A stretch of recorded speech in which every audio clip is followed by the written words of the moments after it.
Alright, here's a question that should make you uncomfortable. Can you run a government without good people? Not should you? Can you? Can a society function? Can it be stable? Can it be just if the people in charge aren't particularly virtuous? If they're not wise, not moral, not guided by some higher ethical principle? Most of us would instinctively say no. We want our leaders to be good people. We want systems built on moral foundations.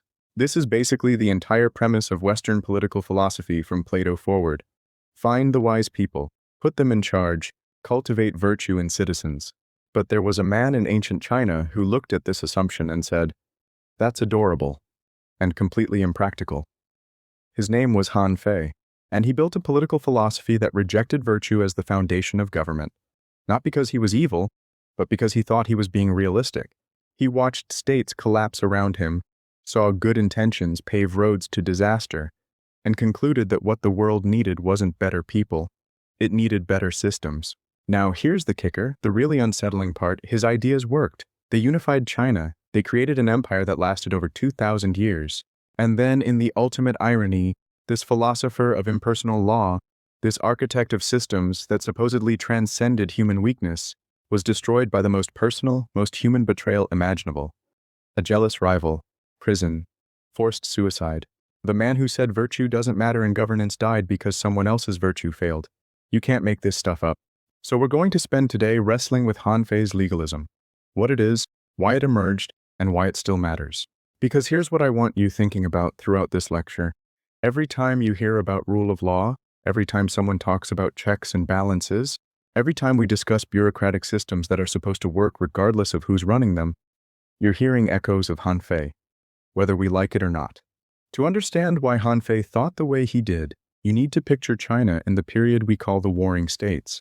And I mean really picture it, because this wasn't some abstract philosophical debate happening in ivory towers. This was violence and conflict and the complete dissolution of social order. 475 to 221 BCE, 2.5 centuries of relentless warfare. 7 major states, Qin, Chu, Zhao, Wei, Han, Yan, and Qi, locked in a struggle for survival. Alliances formed and shattered. Armies numbering in the hundreds of thousands clashed on battlefields.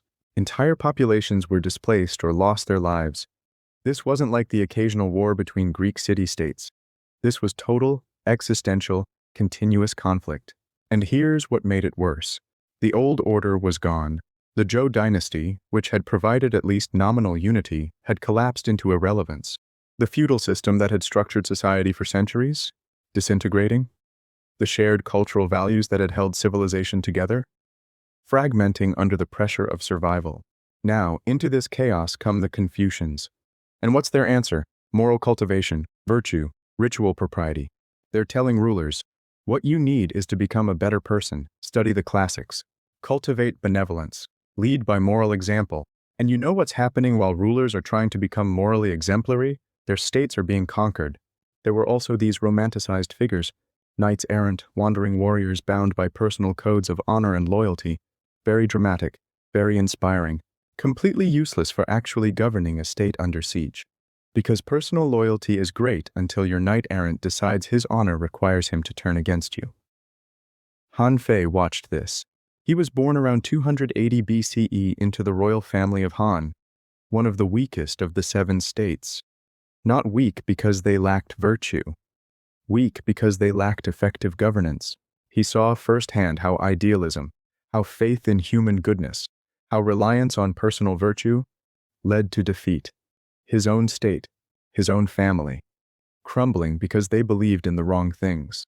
So imagine you're Han Fei. You're royalty, but your kingdom is dying. You've been educated in Confucian philosophy, studied under Shunzi, one of the great Confucian masters.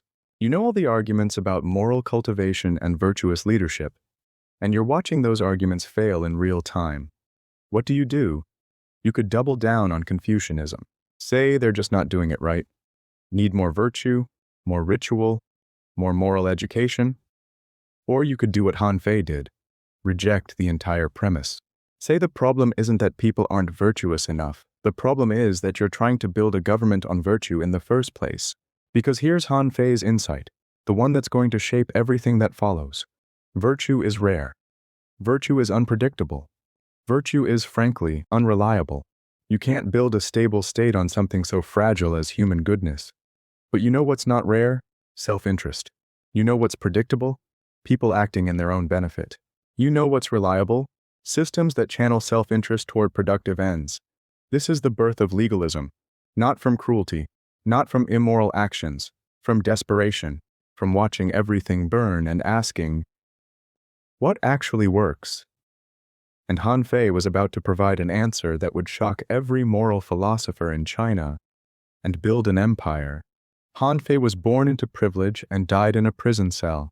Between those 2 points, he created one of the most influential and controversial political philosophies in human history. Born around 280 BCE, he was a prince of the state of Han, which sounds impressive until you realize Han was essentially the sick man of the Warring States period. Being royalty in a dying state is like being first class on the Titanic. You've got a better view of the disaster, but you're still going down. And here's what makes his story fascinating. He studied under Shunzi, one of the great Confucian philosophers. Now, Shunzi was already the dark horse of Confucianism. He believed human nature was fundamentally selfish and needed to be corrected through education and ritual. So he was already pushing against Mencius's sunny view that people are naturally good. But Han Fei took his teacher's pessimism about human nature and ran in a completely different direction. Where Shunzi said, humans are selfish, so we need moral education, Han Fei said, humans are selfish, so let's build a system that works with that instead of fighting it. It's like the difference between trying to train a river to flow uphill versus building a canal system that uses the river's natural downward flow. Han Fei looked at human nature and thought, why are we fighting this? Why not harness it? Now, Han Fei didn't invent legalism out of whole cloth. What he did was even more impressive.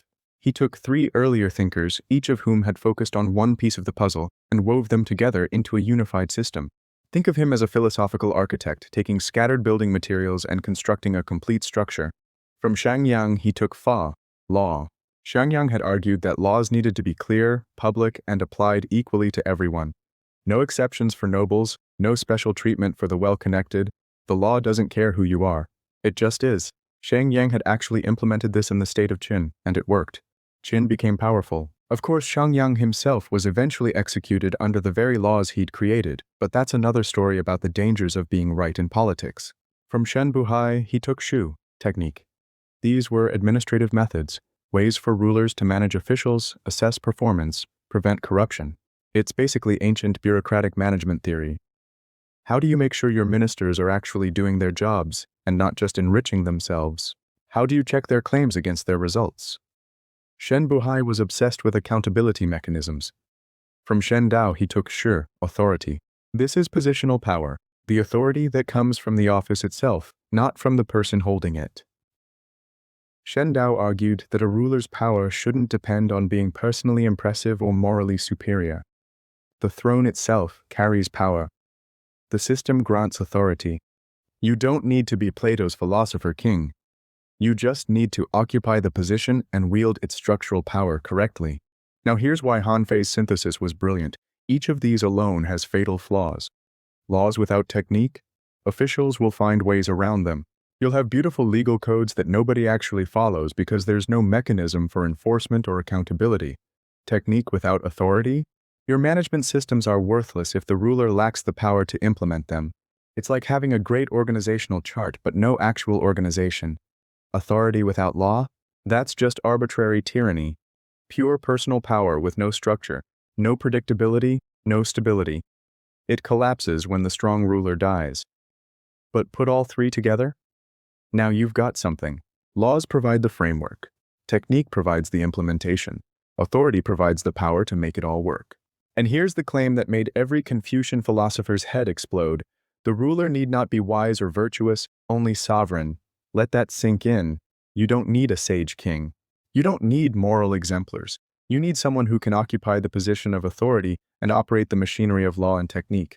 It's like saying you don't need a brilliant pilot to fly a plane. You need someone who can follow the procedures and work the systems, which, when you think about it, is actually how we train pilots. We don't look for moral paragons. We look for people who can execute protocols.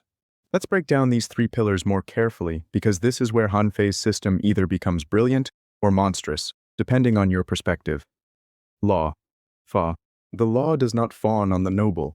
This is Han Fei's most radical egalitarian claim. And yes, I said egalitarian. Legalism gets painted as authoritarian, and it is. But there's something deeply egalitarian about insisting that laws apply to everyone equally. No special treatment for aristocrats. No exemptions for the well-born. No, well, he's from a good family, so we'll let this slide. The law is impersonal, cold, mechanical. And that's the point. Because personal judgment is where corruption enters. Personal judgment is where favoritism lives. Personal judgment means the powerful get away with things the weak cannot. Han Fei looked at Confucian virtue ethics and saw a system that inevitably favored the elite. Because who gets to decide what counts as virtuous? Who interprets the rituals? The educated class. The aristocracy, the people who already have power. But a clear public written law? That's something anyone can point to. The law says X, you did X, therefore consequences. No interpretation needed. No appeals to character or social status. Now, does this sound familiar? Rule of law, not rule of men. No one is above the law. Equal justice under law. These are foundational principles of modern legal systems. We just don't like to admit we got them from a guy who rejected virtue as politically relevant. Technique, Shu, administrative methods and accountability. This is the boring part of legalism, which is exactly why it's so important. Shen Buhai understood something that every modern manager knows. You can't just tell people what to do and hope they do it. You need systems to verify, to check, to assess. Han Fei developed elaborate methods for this. Officials submit proposals. You hold them accountable for results.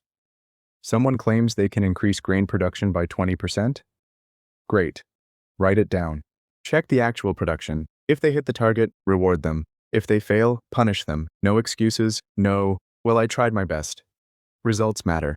There's also this fascinating paranoia built into the system. The ruler should never let officials know exactly how they're being assessed. Keep them uncertain. Use multiple sources of information. Create competing power centers that check each other. Trust no one completely. It's essentially a surveillance state run on performance metrics, which sounds dystopian until you realize that every modern corporation and government bureaucracy operates on versions of these principles. KP is quarterly reviews, audits, oversight committees. This is all Shu. Authority, Shi, positional power. This is where Han Fei breaks most decisively with Confucianism. Confucius believed rulers should lead by moral example. Be so virtuous that people naturally want to follow you. It's an inspiring vision. It's also, Han Fei would say, dangerously naive. Because what happens when the virtuous ruler dies? What if the next ruler isn't virtuous? Does the whole system collapse? Han Fei's answer: build the power into the position, not the person. The throne itself is the source of authority. The office carries the weight. Anyone occupying that office correctly can wield its power. Think about the American presidency. We don't require presidents to be moral exemplars. We've definitely proven that. What we require is that they operate within the constitutional framework, use the powers of the office as defined, follow established procedures. The office has power. The person channels it. That's Shai. Now here's where it gets philosophically interesting. Han Fei is making a claim about the nature of political power itself. He's saying power is structural, not personal. It's about position in a system, not about individual qualities. Compare this to Plato. Plato wanted philosopher kings. The wisest, most virtuous people should rule because they understand the good. Political power should flow from moral and intellectual superiority. Han Fei says, that's backwards. Political power flows from structural position, and trying to base it on personal virtue is not just impractical, it's actually dangerous, because it makes the entire system dependent on finding and maintaining exceptional individuals. What happens when you can't find a philosopher king? What happens when your sage ruler dies? System collapse. But if the system itself generates order through law, technique, and positional authority, then it doesn't matter who's running it. The machinery works regardless. This is either the most pragmatic insight in political philosophy or the most cynical, depending on whether you think systems can replace virtue. And here's what keeps me up at night. We live in a world built on Han Fei's assumptions. We don't select leaders based on virtue. We create systems of checks and balances. We write laws that apply impersonally. We build bureaucracies that function regardless of who's in charge. We're all legalists now. We just don't like to admit it. So we've got the system. Three pillars, perfectly interlocking. But this system rests on a foundation, a view of human nature that makes it all necessary. And that view is, well, it's not pretty. Let's talk about what Han Fei really thought about people and why his writing about it was so devastatingly effective. All right, we need to talk about what Han Fei actually believed about human beings, because this is where a lot of people decide he's either a clear-eyed realist or a misanthropic cynic. And honestly, the line between those two might be thinner than we'd like to admit. Han Fei rejected the Confucian faith in human goodness. Completely, utterly, without reservation. Mencius, the great Confucian optimist, had argued that humans are naturally inclined toward goodness. We just need to cultivate it, like tending a garden. Even Zunzi, Han Fei's own teacher, believed humans could be reformed through education and ritual, even if they started out selfish. Han Fei looked at all of this and said, "You're living in a fantasy." Here's his view. People are driven by self-interest. Period. Not sometimes. Not when they're not being virtuous. Always. Fundamentally. Reliably. And here's the crucial part. This isn't a flaw to correct. It's a force to harness. Think about that shift. The Confucians see self-interest as something to overcome, to transcend through moral cultivation. Han Fei sees it as the one constant you can actually count on. It's not a bug in human nature. It's the core feature. And if you're trying to build a political system, you should build it around the one thing you know people will consistently do. Act in their own interest. There's this brilliant passage where he talks about the relationship between rulers and their advisors. He says, and I'm paraphrasing, "When the state is at peace, rulers support scholars and knights errant. They're decorative. They make the court look cultured and refined. But when troubles arise, when there's actual danger, they employ men of arms, soldiers, people who can fight." What's he saying? That people's choices reveal their real priorities. When it's just for show, you can afford virtue and culture. When survival is on the line, you go with what actually works. And what works is people acting in clear self-interest, soldiers who are paid to fight, who have concrete incentives to win. Now, does this mean Han Fei thought everyone was evil? No, that's not the claim. He's not saying humans are malicious or cruel by nature. He's saying they're calculators. They assess situations, weigh costs and benefits, and act accordingly. And you know what? That's not actually that controversial when you think about it. Modern economics is built on this assumption. Rational choice theory, game theory, behavioral economics. We've got entire academic disciplines predicated on the idea that people respond to incentives in predictable ways. Han Fei was doing this 2,300 years ago. But here's where it gets uncomfortable. If people are fundamentally self-interested calculators, then appealing to their virtue is worse than useless. It's actively dangerous. Because you're basing your political system on something unreliable, you're hoping people will act against their interests out of moral conviction. Some will, sometimes. But you can't build a stable government on some people sometimes. What you can build on is the certainty that people will respond to clear incentives, rewards and punishments, predictable consequences, a system where acting in your self-interest happens to align with serving the state. This is the genius of legalism. It doesn't fight human nature. It engineers around it. Now, I want you to sit with the discomfort of this for a moment, because there's something both liberating and horrifying about Han Fei's view. Liberating. You don't have to be a saint to be a good citizen. You don't have to transcend your nature. You just have to respond rationally to the system's incentives. Horrifying. The system assumes you're incapable of genuine virtue. It treats moral action as either self-interest in disguise or an aberration that can't be counted on. Which view is more accurate? Are we capable of genuine selflessness, of acting against our interests for moral reasons? Obviously, yes, we see it all the time. People sacrifice for others. People act on principle, even when it costs them. But can you build a government that depends on that? Can you create a stable political order that requires most people to be virtuous most of the time? Han Fei says no. And he's got 2,000 years of Chinese imperial history backing him up. But here's my question for you. Even if he's right that you can't depend on virtue for governance, does that mean virtue doesn't matter? Or does it mean we need virtue precisely because the system can't provide it? Hold that thought. Because we're about to see how Han Fei's cold-eyed realism translated into some of the most compelling philosophical writing in Chinese history.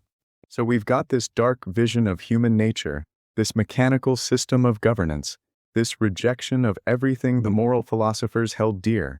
You'd expect the writing to be dry, technical, bureaucratic. Instead, the Han Feizi, the collection of Han Fei's essays, is one of the most readable, engaging, and persuasive works of philosophy in the ancient world. 55 essays and anecdotes. Some are systematic treatises on law and administration. Others are vivid stories, historical examples, thought experiments, all of it written with this crystalline clarity that makes complex ideas feel obvious once he's explained them. Chinese scholars have celebrated the Han Feizi for centuries, even scholars who completely disagree with its content, because the prose is just that good. It's sharp. It's logical.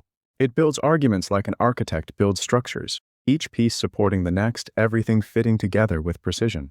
And here's what makes it particularly effective. Han Fei uses stories, lots of them. He doesn't just present abstract principles, he shows you how they work in practice through historical examples and clever parables. There's this famous story about a man from the state of Chu who was selling spears and shields in the market. He holds up his shield and shouts, "My shields are so strong, nothing can penetrate them." Then he holds up his spear and shouts, "My spears are so sharp they can pierce anything." Someone in the crowd asks, "What happens if I use your spear on your shield?" The seller has no answer. Han Fei uses this to illustrate logical contradiction. The Chinese word for contradiction literally comes from this story. Maodun, spear shield. But notice the technique. He's not giving you a lecture on logic. He's giving you a memorable scene, a moment you can picture, a story you'll remember. This is sophisticated pedagogy. He understood something that modern cognitive science has confirmed. Humans remember stories better than principles. We think in narratives. Give someone an abstract rule and they might forget it. Give them a vivid example and it sticks. Throughout the Han Feizi, he does this constantly. Want to understand why rulers shouldn't trust ministers? Here's a story about a minister who manipulated his lord. Want to grasp why laws need to be clear and public? Here's an example of what happens when they're not. Want to see why personal virtue fails in governance? Here's a historical case where it led to disaster. But the Han Feizi isn't just good writing, it's a synthesis. Remember, Han Fei is pulling together Shang, Shen Buhai, and Shen Dao into one coherent system for the first time. Before him, you had scattered ideas about law, technique, and authority. After him, you have legalism as a complete political philosophy. This matters because ideas don't change the world when they're scattered. They change the world when someone organizes them into a compelling vision that people can understand and implement. And someone did understand. Someone read the Han Feizi and was absolutely captivated. His name was Zheng. You might know him better as Qin Huang, the first emperor of China. According to the historical records, when the future emperor first read Han Fei's work, he said something like, "If I could meet this man and talk with him, I could die without regret." Think about that. The most powerful warlord in China, the man who would eventually conquer all the other states and unify the country, reads a philosophy book and says, "I need to meet this author." That's the power of good writing combined with compelling ideas. That's what happens when someone takes a radical vision and presents it with clarity and force. So Qin Shi Huang summons Han Fei to his court. The philosopher finally has the ear of power. His ideas are about to be implemented on a massive scale. Everything he's written about, everything he's theorized, it's all about to become reality. This should be the triumph of his life. Instead, it's going to kill him. Because here's what Han Fei didn't account for in his beautiful system of impersonal laws and mechanical governance: personal jealousy, human pettiness. The old-fashioned betrayal that has nothing to do with systems and everything to do with one man's fear of being replaced. There was another student of Shunzi at Qin Shi Huang's court, a man named Li Si. He'd also studied under their master. He'd also absorbed legalist ideas, and he was currently the prime minister, the most powerful official in the most powerful state in China. And then his old classmate shows up, the brilliant one, the one who wrote the book that captivated the king, the one who might replace him. Li Si couldn't compete with Han Fei's ideas. So he did what people do when they can't win on merit. He played politics.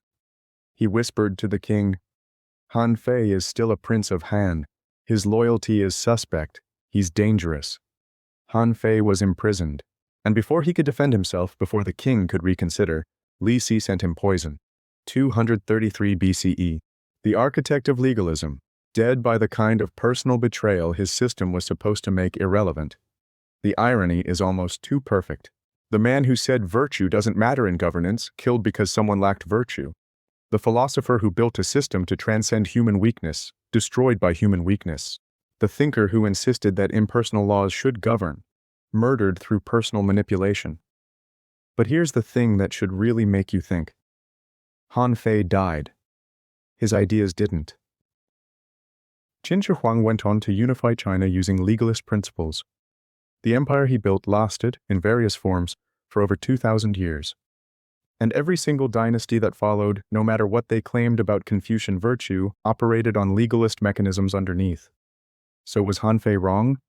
His personal fate suggests yes. His historical impact suggests no. Maybe the truth is more complicated. Maybe systems can create order, but they can't protect individuals from the chaos of human relationships. Maybe laws can govern states, but they can't govern the human heart. Or maybe, and this is the darkest possibility, maybe Han Fei's death proves his point. Maybe it shows exactly why you can't depend on virtue. Because even in the most powerful court in China, even with the most brilliant philosophical system in place, one jealous man with poison can destroy everything. So Han Fei is dead, murdered by the gap between his systematic philosophy and messy human reality. But his ideas are about to transform China in ways that will echo for millennia. Let's look at what happened next, and why his ghost still haunts Chinese political thought. You know what's haunting about Han Fei's story? The timeline. 233 BCE, Han Fei dies in prison, poisoned on the orders of his jealous rival. 221 BCE, just 12 years later, Qin Huang completes the conquest. China is unified for the first time. One empire, one law, one ruler. And it's built entirely on Han Fei's blueprint. Think about what that means. Han Fei didn't live to see his ideas implemented. He didn't get to witness the vindication of his philosophy. He died in a cell, probably believing he'd failed. His state of Han was still weak, his own life ended in betrayal. His beautiful system of impersonal law couldn't save him from personal politics. But Qin Huang, he took the Han Feizi and turned it into an instruction manual for empire building. Standardized laws across all conquered territories, no regional exceptions, no aristocratic privileges. The law applied equally to peasants and nobles, which in practice meant nobles could now be punished like anyone else. Revolutionary. A massive bureaucracy built on Shu. Those administrative techniques Han Fei had outlined. Performance metrics for officials, accountability systems, rewards for success, harsh punishments for failure. The entire empire ran like a machine with interchangeable parts. And sure, authority concentrated in the emperor's position, not his person. Qin Huang wasn't claiming to be a sage king or a moral exemplar. He was claiming to be the sovereign, the axis around which the system turned. The office held the power, he wielded it. It worked. Spectacularly, terrifyingly. The Qin dynasty standardized weights and measures, currency, even the written script. They built roads, canals, and yes, began the Great Wall. They created the first truly centralized state in Chinese history. Everything Han Fei had theorized about, the power of uniform laws, systematic administration, concentrated authority, all of it proved effective on a scale no one had imagined. But here's where the story gets complicated because we need to talk about the cost. The Qin dynasty was brutal. Book burnings to eliminate dissenting ideas. Forced labor on massive construction projects. Harsh punishments for minor infractions. Scholars buried alive for criticizing the government. This is the dark side of legalism taken to its extreme, when the system becomes everything and human beings become expendable. Now, is that Han Fei's fault? That's the question historians and philosophers have been arguing about for 2,000 years. On one hand, Han Fei wrote about harsh punishments as necessary deterrents. He advocated for strict laws and their merciless application. He explicitly rejected moral considerations in favor of systematic control. On the other hand, he also wrote about the importance of proportionate punishments, about laws that people could actually follow, about the danger of making the system so harsh that people rebel out of desperation. There's nuance in the Han Feizi that the Qin implementation ignored. It's like asking whether Machiavelli is responsible for every tyrant who read The Prince, or whether Nietzsche should be blamed for how the Nazis twisted his philosophy. The gap between a thinker's ideas and how those ideas get used in practice, that gap can be a chasm. But let's be honest, Han Fei gave them the tools. He built the philosophical framework. He made the case that harsh measures were justified for social order. You can't write a philosophy of impersonal law and systematic control and then act surprised when someone implements it without mercy. And here's the really uncomfortable part. It worked. The Qin dynasty only lasted 15 years after Qin Shi Huang's death. It collapsed quickly, violently, under the weight of its own harshness. But the system it created, the bureaucratic structure, the concept of a unified empire under standardized law, that never went away. The Han dynasty that replaced the Qin officially rejected legalism. They proclaimed Confucianism as the state ideology. They talked about virtue and moral governance and the importance of benevolence, and every educated person in China for the next 2,000 years would claim to be a Confucian, would denounce legalism as cruel and inhumane. But underneath, the actual machinery of government, that was pure legalism. They kept the bureaucracy, they kept the standardized laws, they kept the examination system for officials, which is Shu administrative technique, even if they dressed it up in Confucian classics. They kept the centralized authority of the emperor, which is Shi, even if they claimed he ruled by moral virtue. It's like they put a Confucian face on a legalist body and pretended not to notice the contradiction. This is what I mean when I say Han Fei's ghost haunts Chinese political thought. Officially, for 2 millennia, China was Confucian. Unofficially, practically, structurally, it was legalist. They just didn't like to admit it. Because here's the thing, Confucianism sounds better. It's more inspiring to say, we're governed by virtue and moral example than we're governed by systematic control and administrative technique. Confucianism gives you something to aspire to. Legalism just gives you something that works. But working matters.